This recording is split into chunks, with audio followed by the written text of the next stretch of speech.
I had a business owner ask me a question recently. They have been running their shopping ads on maximize clicks. It's bringing in some conversions, but they keep hearing that target ROAS is the better bidding strategy. They want to know if that's true and if they should switch. And if so, what's the right way to do it? If you're running shopping ads, this question also applies to you. Your bidding strategy decides how efficiently Google spends your money and what types of customers you attract. Pick the wrong one and you pay for clicks that don't turn into revenue. Pick the right one and your cost stays stable and your sales become predictable. So in this video, I'm going to answer that question clearly and show you the right way to think about transitioning to target ROAS. Hi, I'm Clarice Lin, the ROI Doctor. I help Shopify store owners like you double their revenue with profitable Google Ads. If you're new to the channel, welcome! Want to check if your Google Ads are sending the right shoppers to the store? Introducing my free resource, the Google Ads Pulse Check. It's a free diagnostics checklist that helps you to figure out if your ads are attracting the most likely buyers. If they're not, it's time to review your campaigns and all your landing pages to make the improvements to drive more sales for your store. Head over to claricelin.com to download it. There is also a direct link down in the description and pinned in the comments. Without further ado, let's dive into our video for today. Before I answer the question, here is the key thing you need to know. In Google Shopping Ads, you don't control keywords. There are no targeting keywords. Google chooses who to show your products to based on your product feed and any other signals you give to the campaign. Your bidding strategy is the guidance you give Google on how aggressive to be and which shoppers to go after. A simple way to think about bidding strategy is like managing a sales team. You can tell your team to talk to everyone, even people who are just browsing. Or you can tell them to focus on the buyers who are ready to buy. The instructions you give decide the outcome. It works the same way with your bidding strategy. Now let's take a quick look at the bidding options you can use in shopping ads. You've got manual cost per click, maximize clicks, and target ROAS, which is return on ad spend. Manual cost per click is the most basic approach. You set the maximum amount you want to pay for each click. You get control, but Google has very little room to adjust. It treats every click the same because it's not using any signals about who is more likely to buy. This does not guarantee bad results, but compared to automated strategies, Google usually has a harder time finding better quality shoppers because it can't change bids based on intent. Maximize clicks and target ROAS are considered automated strategies. That means Google adjusts the bids for you. It uses signals like someone's search behavior, the device, and buying patterns to decide how much to bid in each auction. Maximize clicks aims to get you as many clicks as possible within your budget. It still isn't trying to maximize sales, but it uses more of Google's data than manual cost per click. So in many cases, the traffic is slightly better, but the goal is still volume, not revenue. On the other hand, target ROAS is the most business-focused option. You tell Google the return you want from your ad spend. Google then raises bids for people who look likely to buy and lowers bids for people who don't. Because it uses buying signals, it usually brings in stronger quality traffic and more predictable sales than the other strategies. Now that you've got the basics, let's go back to our question. If your shopping ads have been running on maximize clicks for a while, you might be seeing some conversions. Those conversions are useful because they give Google feedback. They help the system learn what your buyers look like so it can find more people with similar behavior. Maximize clicks is good for collecting data at a low cost. It gives Google enough information to start recognizing patterns. Once you're seeing around about 15 to 30 conversions within a 30-day period, that's when you can start thinking about switching to target ROAS. In this situation, target ROAS becomes the better strategy because you're giving Google a clear goal. You're telling the system to spend your budget in a way that brings you a certain level of return.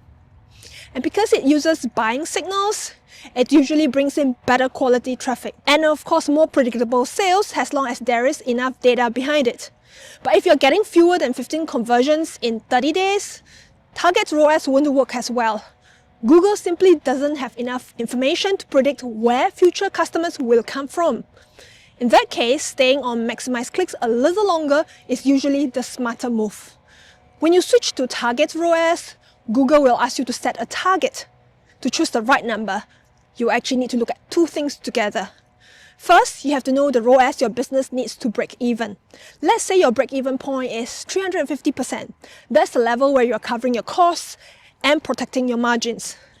Then you look at how your shopping campaign has actually been performing over the last 30 days. Let's say it's been sitting around at 250%. That tells you what the system can support right now with your current setup. If you jump straight to a target of 350%, Google won't be able to hit that number yet. So it will show your ads less often, which means fewer visitors and fewer sales. That's why performance usually drops instead of improving. When I say drop, it means that Google will not even show your ads, so you will see even fewer impressions. And that of course leads to fewer clicks and fewer conversions. A safer move is to set your target ROAS at the level your campaign is already delivering. If it's averaging at 250%, start with 250%. And just to be clear, that number is not a ceiling, it's a minimum. If Google can deliver better than 250%, it will. You're not holding the campaign back. You're giving it a realistic baseline to work from without cutting off your volume. Once the campaign stabilizes and keeps hitting that level consistently, you can test nudging the target slightly higher. Step by step is always better than jumping straight to your break-even point. If your break-even point is higher than what the campaign is capable to perform at. Another thing to note, before you make the switch to target ROAS, it helps to check which parts of your campaign is making you money and which parts don't. Some products will always perform better than others. Some locations might convert better, and some ad groups will naturally do more of the heavy lifting. That's very normal. Different products attract different types of buyers, and different regions buy at different rates. Google balances everything out across the whole campaign. You don't need every product or every location to hit your ROAS targets individually. What matters is the overall average. What you want to look for in this case is to look at different parts of the campaign that consistently lose money month after month. These are the clear outliers. It could be a product that gets clicks but never converts. It could be a region where buyers rarely follow through, or an ad group that burns the budget without producing enough sales. If you keep these long-term money losers inside the same campaign, they pull your average down and make it harder for Google to hit your ROAS target. In this case, you might want to separate them to a different campaign or exclude them, and it helps to keep the campaign focus on the areas that actually support your return on ad spend goals. If you want to learn more about how to narrow down to help a campaign perform better, check out one of my other videos, Why Less is More for Google Ads, and how it produces better results. Link in the top right hand corner of the screen. When you switch to target ROAS, the campaign won't settle instantly. Google needs a short period to adjust. During this time, you're watching for one thing: whether the campaign can keep bringing in traffic and sales at a steady pace. If the traffic continues at a steady rate and sales keep coming, that means the target you set is realistic. You leave it alone and let the system keeps learning. If traffic suddenly drops or sales slow down, that usually means the target is too ambitious for where the campaign is right now. In that case, bring the target down slightly. This helps the campaign to recover and keeps cash flow steady. You don't need to make daily adjustments to the campaign.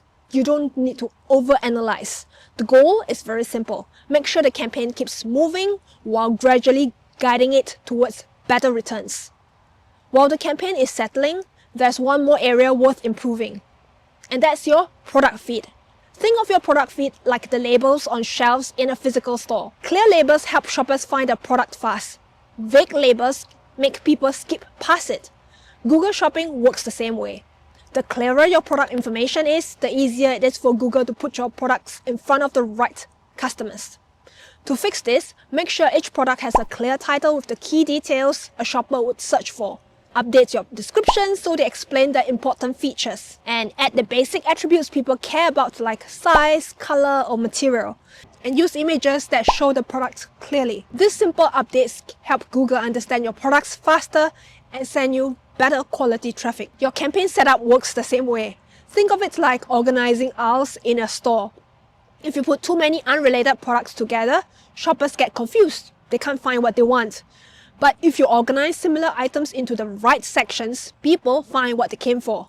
In Google Shopping ads, it's the same way. If you fix too many different products into one group, Google can't tell which products deserve more ad budget. To fix this, group similar products together or give your best sellers their own space. And if there are products that consistently lose money, separate them or pause them so they don't pull your average numbers down. This makes it so much easier for Google to focus your ad spend on the items that actually bring sales. To sum it up, if your shopping campaign has been running on maximized clicks and you are getting steady conversions, switching to target ROAS can give you better control and better quality traffic. Set a realistic target based on what your campaign is already achieving. Then fix the products or locations that consistently lose money and give Google clear product information to work with. When you do these steps together, target ROAS becomes the most reliable way to scale profitably. If you want to make the most of your Google Shopping ad budgets to drive more sales, you can check out one of my other videos, Get More Sales from the Same Google Shopping Ad Budget, link in the top right hand corner of the screen. If you want to use Google Ads to scale your business, but you're not sure what other campaign types could work for your store, check out my other video, the 7 campaign types you can use in 2026, link in the top right hand corner of the screen. If you need a fresh pair of eyes to identify opportunities and to stretch your Google ad budget, get in touch at clarislin.com. We help Shopify store owners consistently scale profitably with Google Ads so you can focus on growing your business. If you have any other questions about setting a target ROAS for your Google Shopping ads, drop them in the comments below. And if you found this video helpful, don't forget to give it a like, subscribe to my channel and turn the notifications bell on so you don't miss future videos on how to double your Shopify revenue with profitable Google Ads. I'm Clarislin, the ROI Doctor, signing off. Thanks for watching. Till the next video, stay profitable.